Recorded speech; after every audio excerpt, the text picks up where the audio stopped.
जो food grain है, food grain में तो ये सारी चीज़ें आ जाती हैं ना जी। इसको कौन मॉनिटर करेगा? ये डिपार्टमेंट अगर नहीं करेगा और ये अपने लोगों की ज़रूरियात को एसेस नहीं करेगा और उसके मुताबिक इन चीज़ों को अवेलेबल नहीं बनाएगा, तो ये सिर्फ एक मॉनिटरिंग डिपार्टमेंट बन गया। एक वो भी सिर्फ गंदम का और आटे का, तैयार आटा हम पंजाब दे देगा। मैं फूड ग्रेन्स में इंटरेस्टेड हूँ कि मुझे इसको एक्सप्लेन कर दें।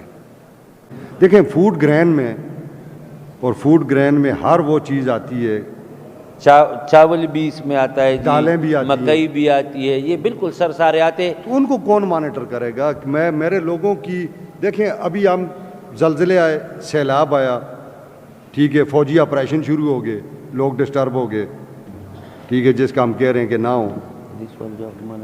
अब आगे आपकी इंडिया के साथ पहले एक हल्की सी झड़प हुई है, अभी आगे आपकी जंग होने जा रही है।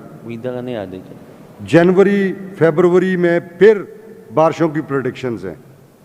सर आपकी बात बजा है सर, लेकिन अब इतनी बदकिस्मत कौम है कि 124 किलोग्राम सालाना खैबर पुख्तनख्वा में, पाकिस्तान में सबसे ज़्यादा जो है ये गंदम का आटा पर हेड जो है ये खाया जाता है। कितना सर? 124 केजी सर, ये एक बंदा सालाना खाता है। तो अब ये बाकी पाकिस्तान में नहीं, पूरी दुनिया में मेरे ख्याल में कहीं पे भी नहीं। तो सर ये हम वो बदकिस्मत कौम है, तो इसीलिए मेरे ख्याल में उन्होंने इसी एक को ये रखा हुआ है। बहरहाल इसको आप देखें। ठीक है, जरूर। तो बहरहाल आपने बहुत अच्छी एक्सप्लेनेशन दी, हम आपको अप्रिशिएट करते हैं।